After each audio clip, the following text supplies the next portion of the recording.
Empezamos. El presidente Guillermo Lasso iniciará hoy una gira de 10 días por Reino Unido y España. Asistirá a la Cumbre Climática de Naciones Unidas en Glasgow, Escocia, y cumplirá varias actividades oficiales en España. El presidente partirá esta noche.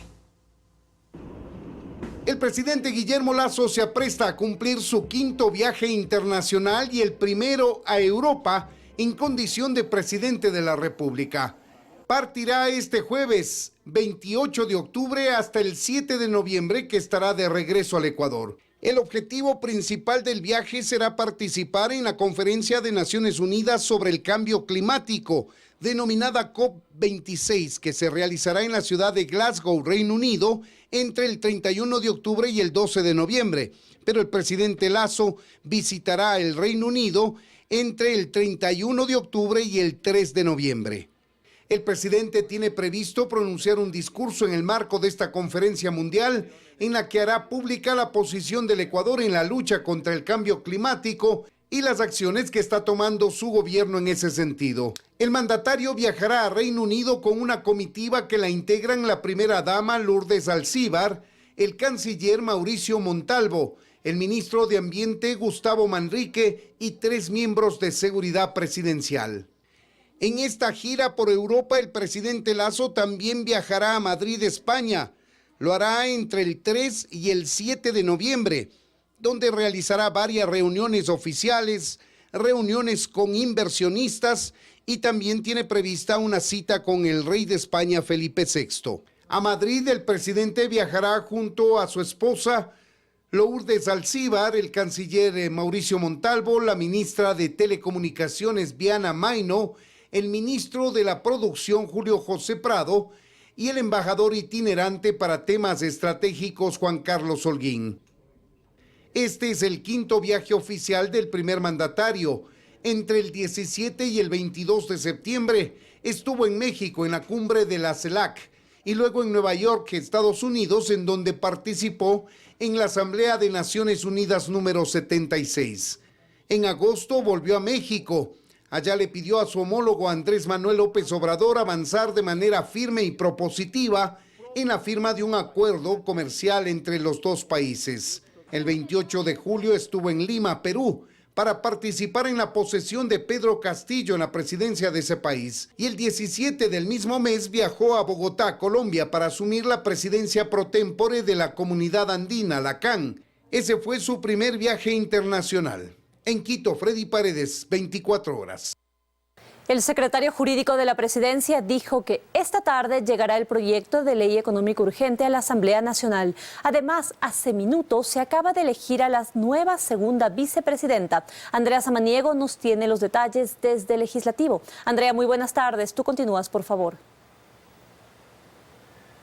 ¿Qué tal, María Gracia? Amigos, ¿cómo están? Muy buenas tardes. Así es, hace pocos minutos el Pleno de la Asamblea Nacional decidió que sea Yesenia Huamaní quien se convierte en la segunda vicepresidenta de la Asamblea Nacional. Fue una votación bastante sufrida. El bloque de la izquierda democrática tuvo que cabildear hasta el último momento para conseguir los votos, que a la final fueron 83, tanto de la izquierda democrática, del PSC, de Creo, de los independientes y también de Pachacutic, pese a que este último movimiento votó dividido. Ahora Huamaní ya tomó posesión de su cargo y se encuentra dirigiendo unas palabras al Pleno de la Asamblea Nacional. Y como bien lo mencionabas, María Gracia, aquí también se espera en horas de la tarde la llegada del proyecto económico urgente por parte del Ejecutivo. El secretario jurídico de la presidencia ha mencionado que en efecto llegará esta tarde, esperan que sea hasta las 5 de la tarde. Hay algunos cambios luego de estas conversaciones que mantuvieron con los bloques legislativos. queremos presentar un video.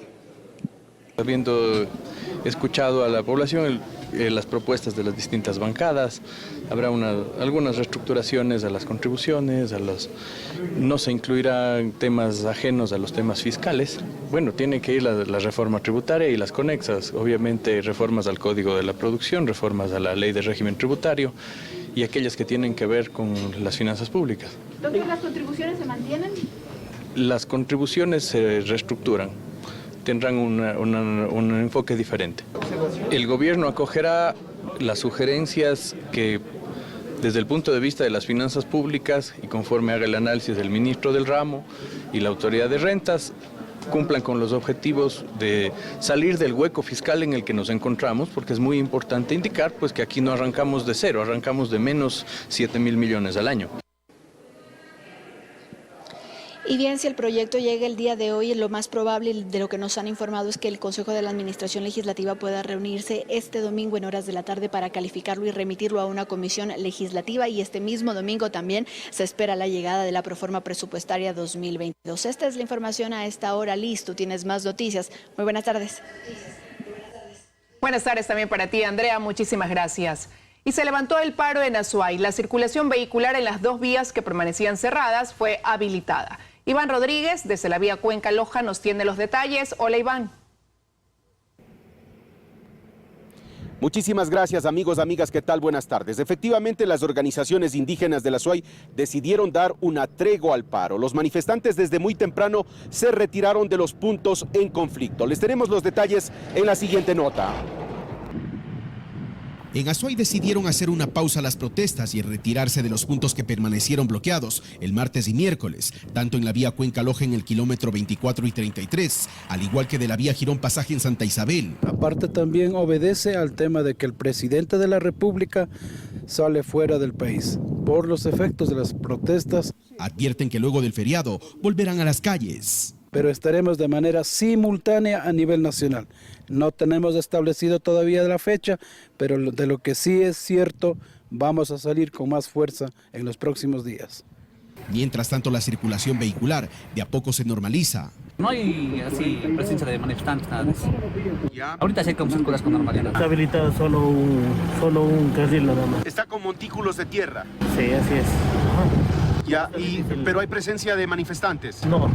La Policía Nacional, por su parte, realiza patrullajes constantes para garantizar la seguridad de los conductores. Actualmente ya no tenemos la presencia de manifestantes. Estamos en coordinación con las autoridades del cantón para que se nos facilite una maquinaria para poder proceder a la limpieza total de la vía. Donde todavía no hay consenso es en el transporte urbano de Cuenca, que por tercer día consecutivo volvieron a suspender el servicio de buses urbanos en toda la ciudad. Y de vuelta al tema del paro, ahora lo que se espera es que se proceda a limpiar estos montículos de tierra que están en diferentes puntos y que, como se puede observar, dificultan el normal tránsito vehicular.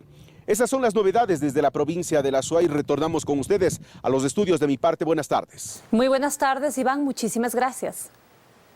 Y en un sobrevuelo realizado por Aeropolicial esta mañana se pudo observar que las vías del norte de la capital, principalmente la Panamericana Norte, están abiertas al tránsito y que no se han presentado bloqueos. El recorrido aéreo se dio por los sectores de Oyacoto en la salida norte de Quito, por el peaje de Cangagua en el sector de Cayambe y por el peaje de Tabacundo cerca del cantón Pedro Moncayo. Hasta esta hora el tránsito se desarrolla con normalidad en la parte norte de Quito. El cierre de vías y las manifestaciones de los 2 días pasados dejaron cuantiosas pérdidas al país. Solo en la zona de Cayambe, al norte de Pichincha, calculan alrededor de 3 millones diarios por pérdidas en productos perecibles. Nuevamente las paralizaciones con violencia y cierre de carreteras afectaron a los pequeños productores. A muchos en la zona de Cayambe, al norte de Pichincha, les obligaron a derramar la producción de leche.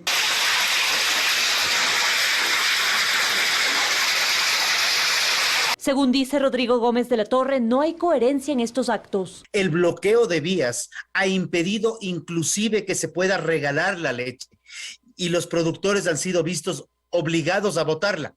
Pero más lamentable aún es ver cómo a un transportista de leche le bloquean el paso y le amenazan con dañarle el vehículo, reventarle las llantas si no bota el producto. Eso no lo entendemos, porque ese producto sale de las mismas comunidades. Los comuneros bloqueando la salida de leche de sus mismas comunidades. Y no solo fue la leche. Nuestras tierras producen muchos productos perecibles que no pudieron ser trasladados debido al paro y el bloqueo de vías. Y no se puede enviar por el tema de la huelga, que no podemos pasar. El presidente del Centro Agrícola de Cayambe explica cómo han sido las pérdidas en los 2 días de afectaciones. Si nosotros producimos los 250,000 litros diarios, eso está hablando de alrededor de $150,000 del sector exportador de flores. Ellos exportan diariamente 2 millones de dólares. El tema de comercio no lo tenemos estimado, pero el problema es que nosotros ya en el 2019 que vivimos este impacto, no nos recuperamos todavía. Diría, entre florícolas y eso, está hablando de sobre los 3 millones de dólares de impacto fácilmente al día. Durante el paro nacional de octubre de 2019 se calcula que las pérdidas fueron cercanas a los 830 millones de dólares. Ahora, 2 años después, también cada día de paralización produce graves daños a los productores, como lo explica Felipe Rivadeneira. Que donde las comunidades indígenas producen estos productos se ven afectados y eso es algo que tienen que reclamarle directamente a sus líderes. Entonces, es dispararse en el pie. O sea, tú tienes comunidades indígenas que viven de esto. Para nosotros es inentendible que un proceso como este, en una situación de país, no nos unamos para buscar lo que nos va a sacar adelante y simplemente lo que se quiere es caotizar al país. Y aunque la CONAIE anunció que temporalmente suspenden las medidas, aseguraron que las retomarán después del feriado. Ahora es responsabilidad del gobierno garantizar la libre circulación en las vías del país y evitar que se afecte más al sector productivo. En Quito, María Gracia Acosta, 24 horas. Y anoche se logró la liberación de los 2 militares que fueron retenidos ilegalmente por manifestantes durante la protesta encabezada por la CONAIE. Ambos llegaron esta mañana a Quito sin contratiempos. A esta hora Fausto Yepes está en el ECU 911 y él tiene todos los detalles. Hola Fausto, por favor cuéntanos cuánto tiempo duró esta retención ilegal. Gracias, ¿qué tal amigos? Buenas tardes. Fueron poco más de 20 horas que estuvieron en calidad de retenidos de forma ilegal los 2 militares que fueron ya liberados la noche de ayer, según reportaba el ejército durante las primeras horas de esta mañana. No obstante, la liberación se ha dado sin mayores contratiempos y esta mañana los 2 militares llegaron hasta las instalaciones del ECU 911 trasladados en un helicóptero. No han recibido maltratos de lo que se ha reportado. No obstante, también las autoridades del ejército y de las Fuerzas Armadas han iniciado las acciones legales respectivas para determinar responsabilidades sobre esta retención ilegal. Les contamos. La mañana de este jueves, el helicóptero M1 del ejército trajo a los 2 militares que el pasado martes por la noche fueron retenidos de forma ilegal por manifestantes en la zona del Cajas, límite de las provincias de Pichincha e Imbabura y una de las zonas de mayor conflicto durante la protesta indígena. No se aceptaron las pretensiones de los manifestantes. Bueno, estaban retenidos. De lo que se conoce, se pretendía realizar un canje con aquellos detenidos que fueron, aprendidos por Fuerzas Armadas en los lugares en donde se estaban cerrando las vías de comunicación, las carreteras. ¿No se dio este canje? No, no se dio. Nelson Cuascota y Giovanni Corrales no reportan maltrato durante las horas que permanecieron en custodia de los manifestantes. No obstante, en Quito se prevé realizar un chequeo médico y confirmar su estado de salud. La liberación se dio también con la intervención del Consejo de la Cruz Roja Internacional. La ministra de Gobierno prefiere por ahora dar otro nombre a la llamada retención ilegal de los militares. Los 2 militares que fueron secuestrados. La liberación se dio en Atuntaqui, pero no con ello se puso fin al hecho. Habrá acciones legales, advierten, para determinar la identidad de los responsables del supuesto secuestro. Hemos puesto la denuncia correspondiente, se encuentra la denuncia en la Fiscalía de Otavalo y esperamos pues que siga el curso legal que tenga que seguir y que la justicia haga su papel. Y el resto es un tema judicial. Bien, les contamos además que de momento no existe ningún tipo de obstáculo en las vías, por lo menos de lo que se ha revisado hasta el momento a través de las cámaras del ECU 911. También nos han informado las autoridades de las Fuerzas Armadas que no existe obstrucción alguna, mientras la CONAIE resuelve nuevas acciones, tal como han informado. Hasta aquí nuestro reporte desde el ECU 911. Seguimos con ustedes y más información en los estudios. Amigos, buenas tardes. Buenas tardes, Fausto. Muchísimas gracias. Analistas califican a las recientes movilizaciones como una demostración de poder tanto del movimiento indígena como del gobierno. Aseguran que lo que existe ahora tras la suspensión de las protestas es una frágil calma. ¿Quién es el ganador de las jornadas de manifestaciones? Podrían preguntarse algunos. Definitivamente nadie, responden analistas. Primero, porque aún no hay consensos. Y segundo, porque estos 2 días de movilizaciones fue apenas un primer round. Un pulso de fuerzas, digámoslo así. En este momento están, no diría que empate, porque en realidad tampoco las manifestaciones han tenido el efecto que de ellas esperaban. Teodoro Bustamante coincide al decir que estuvimos frente a una demostración de fuerzas. Asegura que si bien el feriado y la salida del país del presidente ocasionan una tregua, no hay que olvidar la dinámica de las movilizaciones. Es una dinámica que no es inmediata, más o menos funciona como que se lanza una convocatoria y esa convocatoria va teniendo respuestas progresivas. Lo que pasará en el futuro dependerá de los movimientos políticos del gobierno y de uno en esencial: terminar de cerrar acuerdos definitivos con otros sectores, como el de la transportación. La comunicación del gobierno nos informa que todo el tiempo están negociando. Entonces parece como que fuese un proceso en que todavía las partes no han decidido que bueno, nos vamos con todo. Por ello, más allá de preguntarnos si es oportuno la salida del país del presidente, consideran que la pregunta es: ¿quién se quedará a cargo mientras él no está? Pues dicen que estos días son fundamentales. Yo supongo que, por ejemplo, la ministra de Gobierno va a quedarse a enfrentar, a dar una respuesta, y entonces eso también da un escalón más en la negociación, porque claro, tendrá que negociar ella, luego tendrá que hablar con el presidente, esto que va a decir. La paralización va a tomar tintes de negociación. La salida del país del presidente la ven también como un mensaje internacional, demostrando que la situación no es tan compleja en Ecuador como parece. Y si bien reconocen que el fantasma de octubre del 2019 nos ronda la cabeza cada vez que se habla de manifestaciones, ningún hecho es repetible, aseguran. El momento hoy es distinto y solo del presidente, de quien se quede en su ausencia y de su gobierno, dependerá que esa frágil calma sea definitiva. Dayana Monroy, 24 horas. La Confederación de Nacionalidades Indígenas y el Frente Unitario de Trabajadores pospondrían las movilizaciones y los cierres de vías por el feriado. El gobierno espera retomar los diálogos.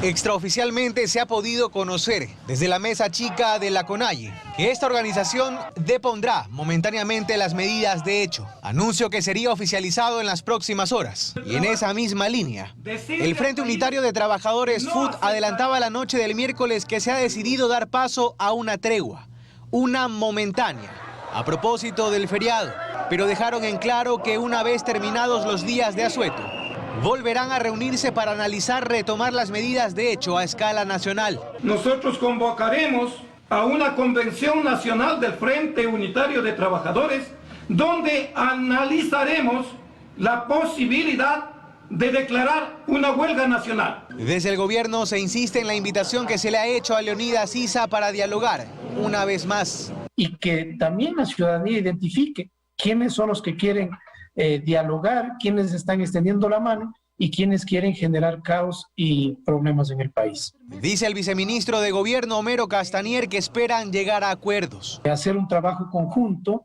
de recibir las propuestas y que también ellos analicen cuál es la situación actual. Recordemos, y en esto queremos ser claros, que los subsidios a los combustibles pagamos todos los ecuatorianos. Y sobre las críticas que han surgido a propósito del viaje oficial del presidente de la República, quien regresará al país el próximo 7 de noviembre, en medio de un panorama agitado, Castanier respondió: el presidente no puede quedarse en el inmovilismo y no tomar decisiones y acciones y ejecutar las reuniones a nivel internacional. Que su ausencia momentánea no significa que al gobierno no le preocupe la inconformidad de algunos sectores, recalca.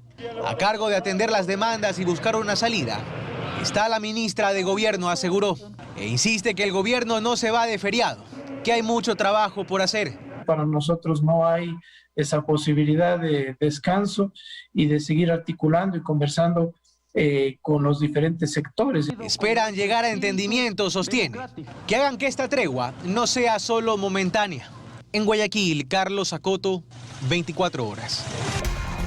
Seguimos con las noticias en Teleamazonas. Ya mismo Paul Coello nos da detalles del inicio de operaciones del radar del Cerro Montecristi. También desde Manabí, Luis Alfredo Zúñiga nos detalla los nuevos golpes al narcotráfico propinados por las autoridades. Retomamos la información en el Legislativo, donde continúan las comparecencias en el caso que investiga los papeles de Pandora. Hoy la Comisión de Garantías Constitucionales recibió al secretario de la Administración Pública. ¿Desde cuándo es secretario de la Función Pública? Desde el 24 de mayo. ¿Usted cuándo se deshizo de Banisi Holding y otras empresas en el exterior? Yo nunca he tenido ninguna propiedad de Banisi ni Banisi Holding. ¿No ha sido accionista, no ha sido propietario, beneficiario final? No. Así, el secretario de la Administración Pública fue interrogado por los legisladores, en su mayoría de UNES. Esto en el marco de la investigación que lleva la Comisión Legislativa respecto a los Pandora Papers. Cuarto grado de consanguinidad, 2 de afinidad. ¿Usted asegura en esta comisión que no tiene disculpe, asambleísta, se le usa la palabra, muchas gracias. ¿Usted no tiene esa inhabilidad? Desde que soy, solo desde que soy secretario general de la Administración Pública, cumplo y he cumplido con la ley. El bloque de Creo acompañó al secretario en esta comisión y pidieron a los miembros de la misma que recuerden el propósito de esta investigación. Esta comisión ha abierto un expediente de investigación de una supuesta vinculación del presidente de la República, no del señor Iván Correa. En ese caso, señor presidente, y en esa circunstancia, preguntas que invaden la privacidad del señor Iván Correa antes de ejercer su cargo público son impertinentes. Sin embargo, continuaron las consultas de los asambleístas. ¿Sabe por qué le pregunto, señor Ordóñez, al señor secretario Iván Correa Calderón? Porque son los vínculos de los presuntos actos de testaferrismo. Para eso está la Contraloría General del Estado, para eso está la justicia ordinaria. En el caso del señor Iván Correa, para que dé su información respecto de sus situaciones de orden personal, si es que hubiera alguna noticia de crímenes, tendría que hacerlo ante esas instancias, no ante la Asamblea Nacional. En Quito, Andrea Samaniego, 24 horas. La Fuerza Aérea Ecuatoriana inauguró el primer radar que identificará aeronaves que sobrevuelen territorio ecuatoriano sin permiso. Esto es parte de las medidas del gobierno para combatir el narcotráfico. Paul Cuello está en Montecristi, en Manta, para contarnos todos los detalles. Hola Paul, te escuchamos. Compañeras, ¿qué tal amigos? Buenas tardes. Así es, contarles que hoy en la mañana viajamos hasta la ciudad de Manta con altos mandos de las Fuerzas Armadas para la inauguración precisamente del radar que se colocó acá en el cerro de Montecristi. Radar que ayudará a identificar a las aeronaves que sobrevuelen el territorio ecuatoriano sin autorización. El general de las Fuerzas Armadas precisamente nos comentó un poco de cuál va a ser el funcionamiento de este radar acá en el territorio ecuatoriano. Está con nosotros precisamente el general Espinel. General, bueno, se inauguró precisamente el día de hoy, después de 6 meses de la petición del gobierno, el radar que ayudará a identificar aeronaves que sobrevuelen el territorio ecuatoriano sin autorización. En realidad el objetivo principal de la colocación de este radar es poder tener la vigilancia y el control del espacio aéreo aquí en la provincia de Manabí. Era algo que nos hacía falta y en un tiempo récord hemos cumplido con la colocación de este dispositivo electrónico que va a reducir los niveles de seguridad no solo en la provincia de Manabí, sino en todo el país, porque esta es una lucha contra organizaciones que trabajan al margen de la ley. Qué bueno que lo menciona, general. Sí, justamente en esta situación que se encuentra el país, para luchar con las organizaciones narcotraficantes que ya operan acá en territorio ecuatoriano. Con este radar nosotros vamos a poder detectar a las aeronaves que de una manera clandestina llegan a nuestro país utilizando este callejón. Ahora ya pensarán 1000 veces para poder realizar esos vuelos manteniendo el patrón de vuelo que normalmente realizaban. Así que la Fuerza Aérea se mantiene altiva. La mejor forma de haber cumplido 101 años el día de ayer, que fue 27 de octubre, es entregando al señor presidente de la República y también a todo el país un radar con toda la capacidad al 100% para mantener el control en esta hermosa provincia de Manabí. Entendemos que también se va a colocar otro radar. ¿En dónde, si nos ayuda con esa información? Nosotros como Sistema de Defensa Aérea siempre estamos viendo cuáles son las amenazas que existen normalmente en el ámbito aéreo y en ese sentido estamos buscando el punto que nos permita, asimismo, al igual que el Cerro Montecristi, tener una optimización de nuestro radar siguiente que lo vamos a colocar. Así que próximamente estaremos dando a conocer exactamente dónde va a ser colocado y esperemos que para el próximo año se lo pueda ya tener en funcionamiento y poder tener ya un sistema de defensa aérea en lo que se refiere a radares mucho más claro. Muchísimas gracias al general Espinal. También de lo que conocemos, el gobierno prevé enviar un proyecto de ley a la Asamblea Nacional para autorizar el derribo de avionetas que efectúen operaciones irregulares en el espacio aéreo del país. Así también las autoridades dieron a conocer, como manifestó el general, que se colocará otro radar. Están esperando ver dónde se va a colocar precisamente para resguardar la seguridad aérea en el territorio ecuatoriano. Con esta información yo regreso a estudios de ustedes con más noticias. Amigos, buenas tardes. Muy buenas tardes, Paul, muchísimas gracias. Y nosotros seguimos en Manabí, donde un semisumergible detectado, 20 detenidos y embarcaciones decomisadas han sido los resultados de últimos golpes de la Armada y la Policía contra el narcotráfico por vía marítima en esa provincia. Luis Alfredo Zúñiga está en Manta y nos cuenta más detalles. Hola Luis, adelante. Así es, ¿cómo están? Muy buenas tardes. A esta hora me encuentro en los exteriores de las instalaciones del GIR en la vía Manta-Jaramijó, en donde hace pocos minutos las autoridades dieron detalles sobre los resultados de acciones en contra del crimen organizado transnacional y el narcotráfico. El primero se trata de la captura de esta embarcación que están viendo en estos momentos en imágenes. Se trata de un semisumergible que fue encontrado en aguas internacionales entre las zonas económicas exclusivas de Colombia, Costa Rica y Ecuador. En este operativo se detuvo a 4 personas que ya cuentan con prisión preventiva por tráfico ilícito de combustible. Escuchemos lo que dijeron las autoridades. Las personas detenidas son 3 ecuatorianos y un colombiano que se encontraban tripulando esta lancha, este semisumergible, y tiene una capacidad de transportar entre 6 a 8 toneladas de droga. Pese a que en este caso solo se encontró combustible, se presume que la embarcación también pudo haber transportado droga y también se presume que pudo haber zarpado desde las costas de Colombia. A esto se suma el segundo accionar, que se trata del mega operativo desarrollado durante todo el miércoles. Aquí hubo un total de 16 detenidos, esa cifra es actualizada, 9 embarcaciones incautadas y más evidencia.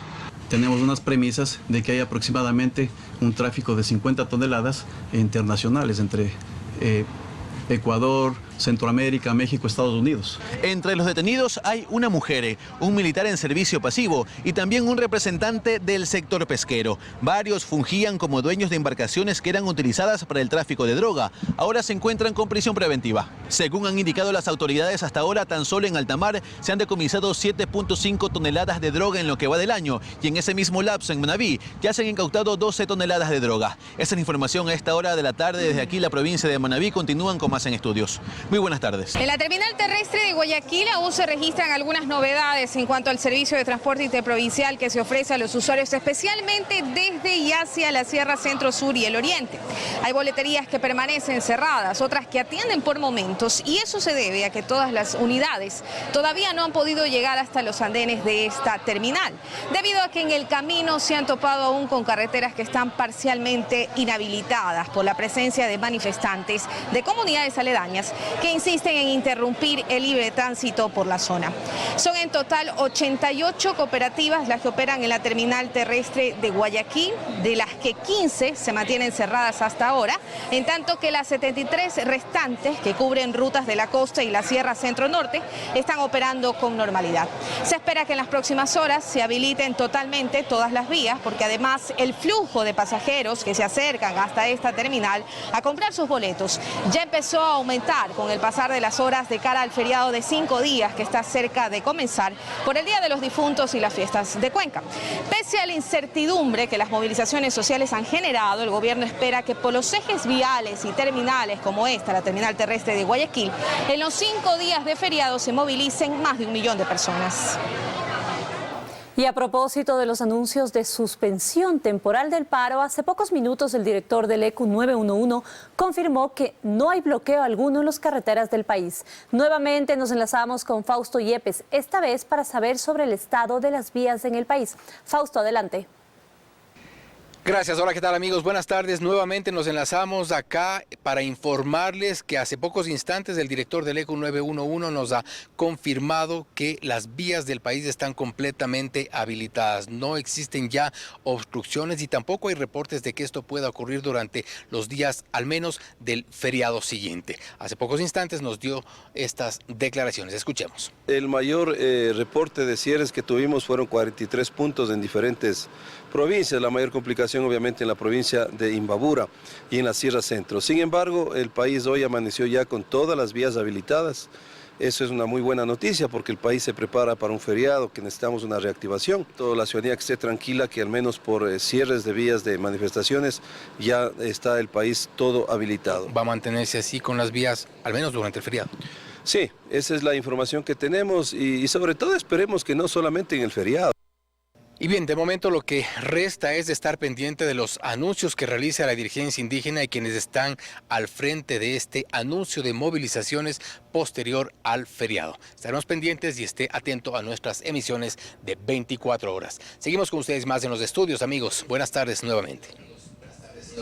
Buenas tardes, Fausto, muchísimas gracias. 7 de cada 10 ecuatorianos que salieron con destino a México a lo largo de este año no regresaron al país, lo que evidenciaría la tendencia de los compatriotas de optar por una migración irregular. La Cancillería realizó un recorrido por la frontera entre México y Estados Unidos y para que nos dé los detalles tomamos contacto con Daniela Valencia. Hola Daniela, adelante. Buenas tardes, compañeras, amigos televidentes. Así es, con el objetivo de constatar la difícil situación que tienen que atravesar los compatriotas que deciden pasar de forma irregular la frontera entre México y los Estados Unidos, el viceministro de Movilidad Humana, Luis Vallas, viajó a los lugares por los que comúnmente se da este paso fronterizo. Según cifras que recogió la Cancillería, de los 120.000 ecuatorianos que salieron del país con destino a México a lo largo de este año, solo 35.000 retornaron al país, lo que evidencia la complejidad de esta problemática. Nosotros les hemos preparado un reportaje respecto a los principales datos hallados. Veamos. Este es un botón de alerta ubicado en los puntos de mayor tránsito de migrantes irregulares entre la frontera entre México y Estados Unidos. Una alarma que usualmente es encendida por los migrantes, en su mayoría cuando están agonizantes.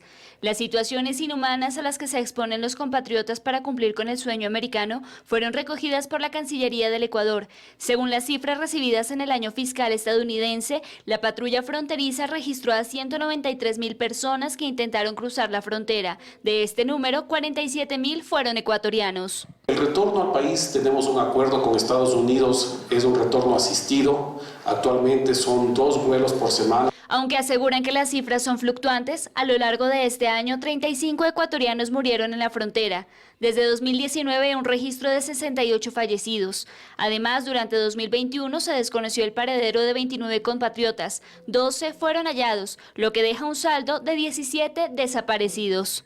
Si sumamos a los desaparecidos que se mantienen lamentablemente en esa condición desde el año 2019, suman en total 33 compatriotas que desde el 2019 no sabemos su paradero. En lo que va del año, 4.000 ecuatorianos fueron deportados. En 2020, 3.700. En 2019, 2.600. Y en 2018, 1.053, dando un total en los últimos 4 años de 11.353 ciudadanos deportados. Por lo general, el Ecuador ocupa el 5º lugar en ciudadanos extranjeros en esos países que optan por esta migración y que se encuentran en estos centros migratorios. Sin embargo, en los meses de abril y mayo estuvimos en el primer lugar. Habían detenido en este par de semanas a más ecuatorianos del lado de Estados Unidos que a mexicanos. Para combatir estas redes de tráfico ilegal de personas, las autoridades piden mayor confianza para acudir a ellas, pues las denuncias relacionadas con coyoterismo no superan las 100.